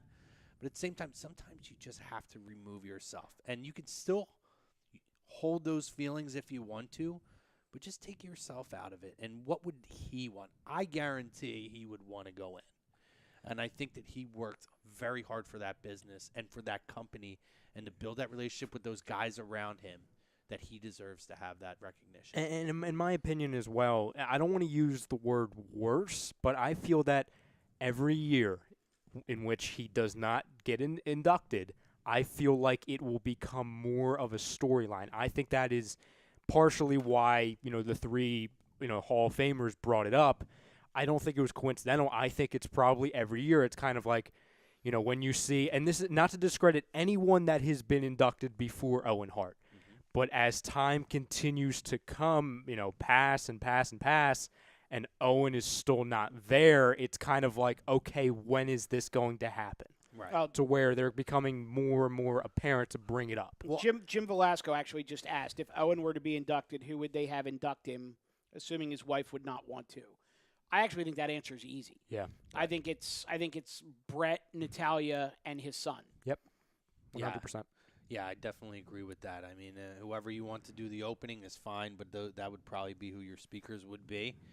Or maybe it would be Brett who would do the induction, and then the speech would be given by his son. Yeah, his son. And if his son comes anywhere close to the way Rick Rude's son handled Rude's induction, because I thought Rick Rude's son was phenomenal. Me too. I thought he was great. I heard him speak and went, "Why is this guy not in the ring?" Yeah. He's a handsome guy. He can obviously cut a promo. Like, why is this guy not in the ring? Why is there not a ravishing Rick Rude Jr. in the wrestling business? Yeah, I don't think that they. I mean, that's the only thing that makes sense. Other than that, I don't think they want to do it without Martha's blessing, unfortunately. Agreed. What I did like about it, a lot of people think that for people who aren't like hardcore fans, think that it's WWE just not putting him in. It did kind of shine the light on, listen, it's not the company not putting him in, it's the wife. Yeah, 100%. And I don't think that they're trying to put a negative light on that. What's up, Rob? Are there any other notable Raw moments to touch on other than the, obviously the debuts? You know, which we there had were a lot of them. I mean, Lashley back was a huge pop in the crowd for sure. Samoa Joe's return. Besides that, I mean, obviously the vacating of the Raw tag team titles, which I love the way that Braun put that up. It's like he's got a scheduling conflict. Yeah, that was pretty funny. Well, I thought here's the thing, though. And this goes Raw and SmackDown. Did they not take the backstage skits up 2 notches Absolutely. between Raw and SmackDown? They did. Because you had the interaction between Matt Hardy, Jeff Hardy, Bray Wyatt, and then the reaction of Seth and Finn Balor. You had the Kurt Angle interaction with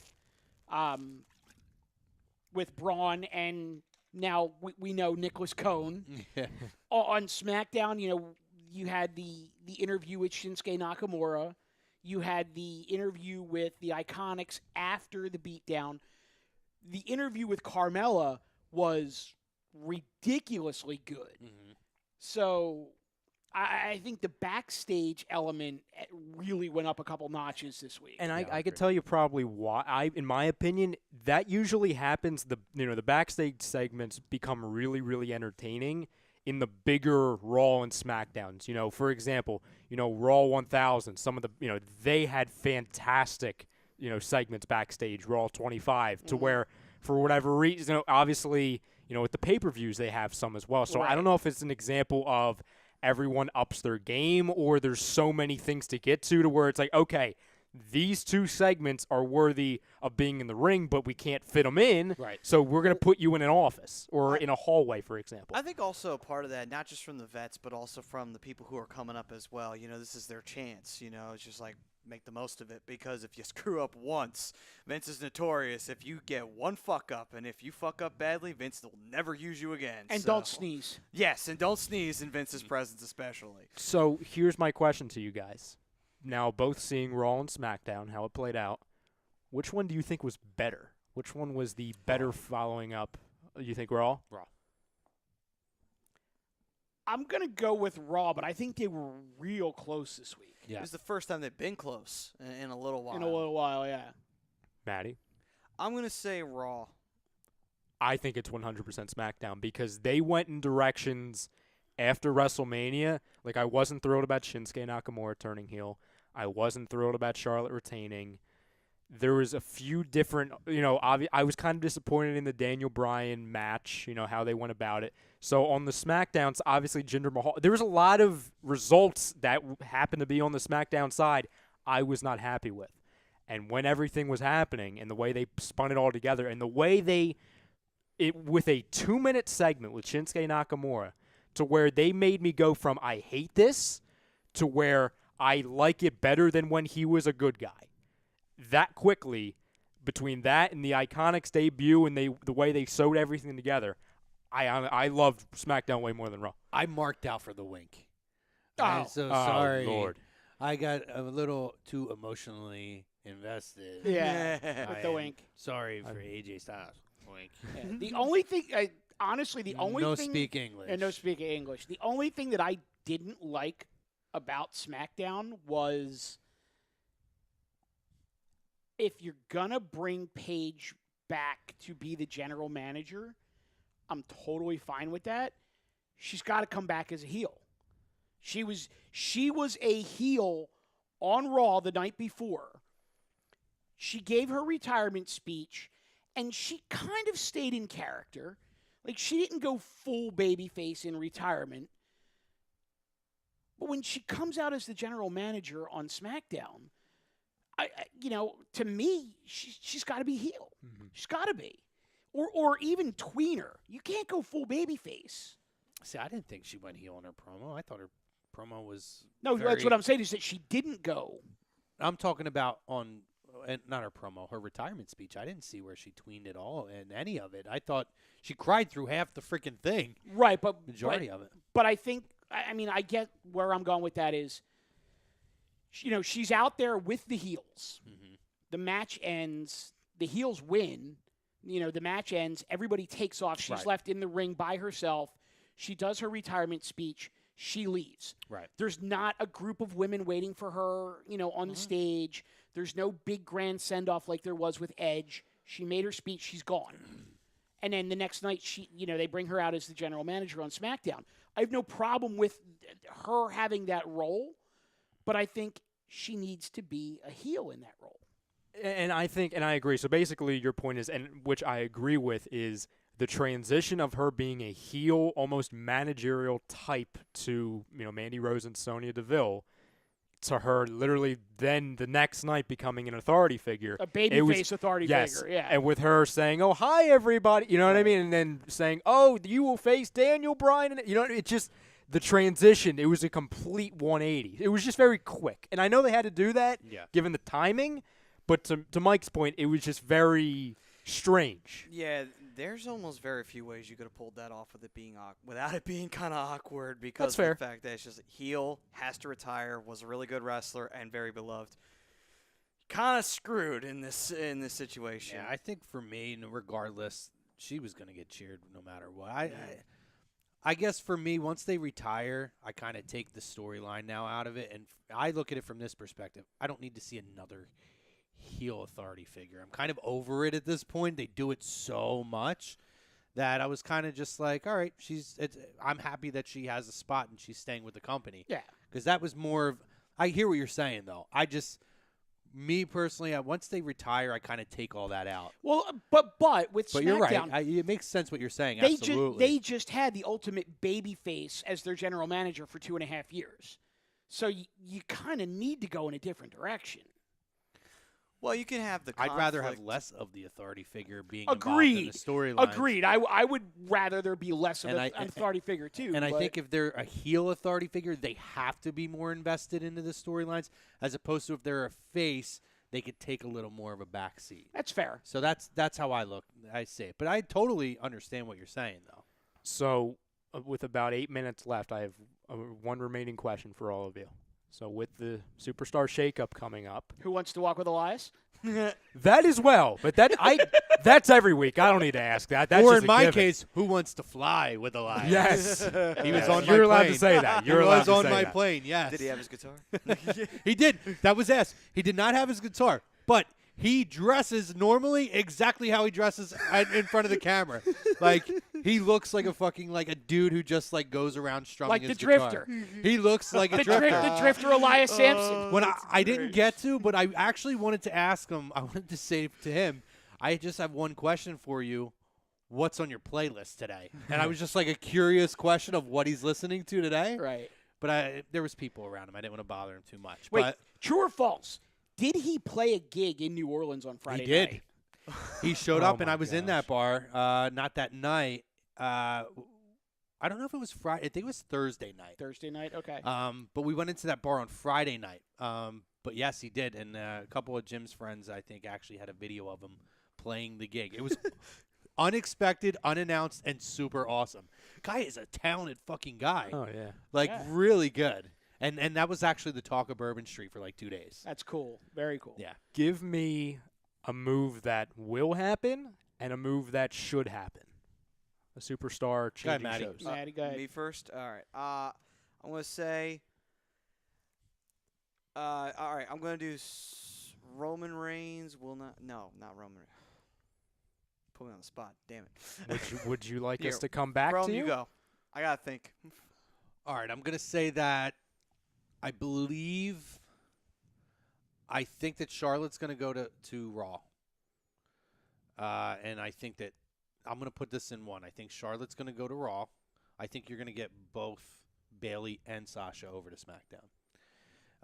And then men's division, I think that you will get Seth Rollins on SmackDown. I believe that Kevin Owens and Sami Zayn will both end up back on Raw. And tag team, I believe that the New Day will end up back on Raw.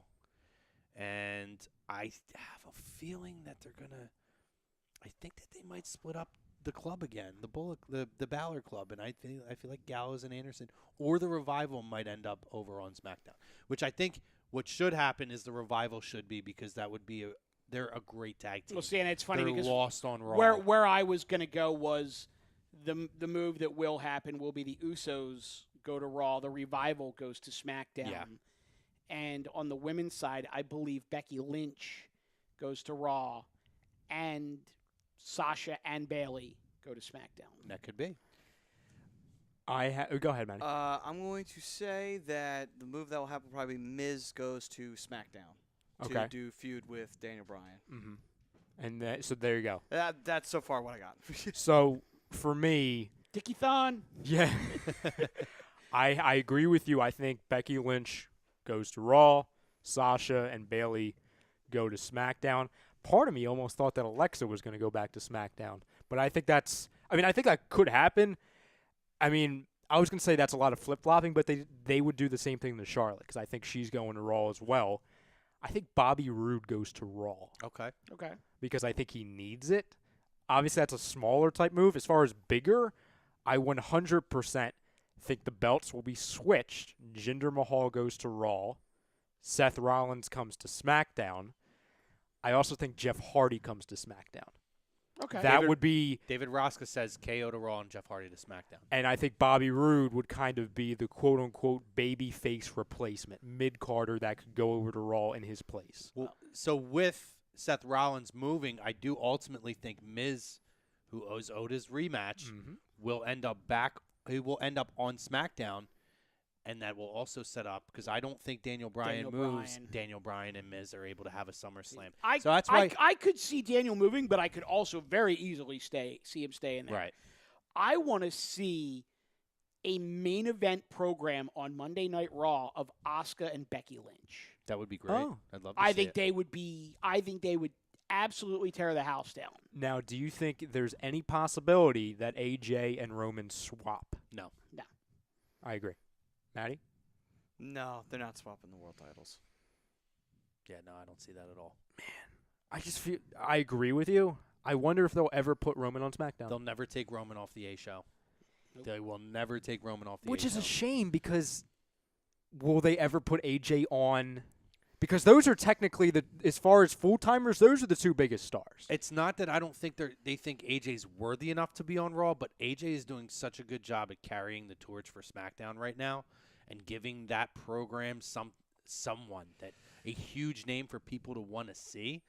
What they have to do now is start bringing other talent so we can see AJ and Seth Rollins in a feud or AJ and Miz in a feud and these guys and give him fresh feuds to work with. Not only that, too, you also want to keep Roman as the guy on Raw. If you move AJ to Raw, it immediately becomes AJ Styles the guy. Roman goes to the back.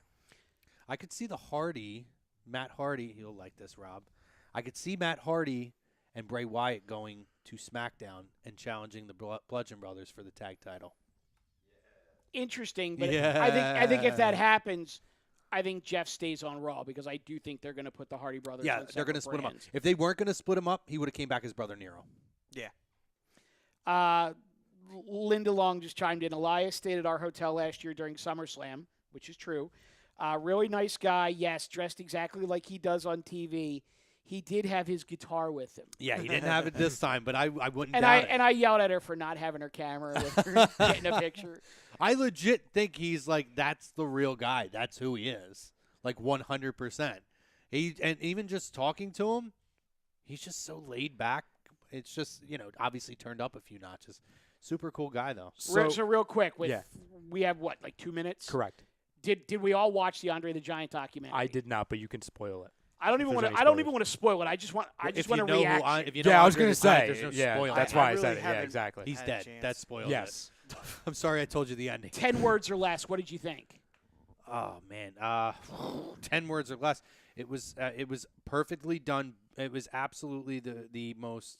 It's not gonna be 10 words, but That's fine.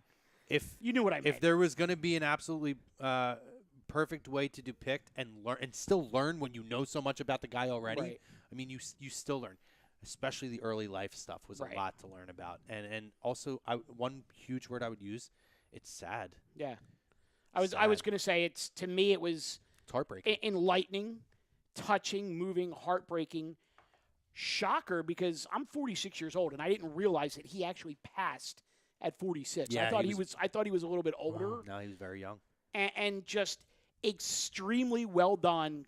Phenomenal job by HBO Sports, phenomenal job by Bill Simmons, and the fact that the last 2 shots of the documentary are Hulk Hogan crying and Vince McMahon crying, to me just says it all right there. Did you watch it? I haven't had Okay. a chance. Well, one of the lighthearted things that I did want to mention was how they talked about his flatulence. Oh, that was hilarious. And it was like everybody. It was like apparently he was this epic farter that like they talked to like shook walls. But that was funny. But I mean, yeah, every word he used is the perfect way to describe it. So I'm gonna just read these last ones and then we're gonna jump out. David Rosca says, "Why didn't you have a great conversation with Trish? And Reigns should be on SmackDown Live and get a WWE title shot." The Trish and Lita line was massive, so they had to kind of move us in and out. And Why Society Wrestling says Usos and Naomi to Raw, Corbin to Raw. I think that's all good opportunities for these people to grow and then have a different program. Guys, thanks for joining us. I hope you enjoyed WrestleMania. I hope that you enjoyed everything this week. Hope you enjoyed the Ric Flair story. Woo! Saw Ric Flair's penis this week, guys. Maddie's going to give us a read.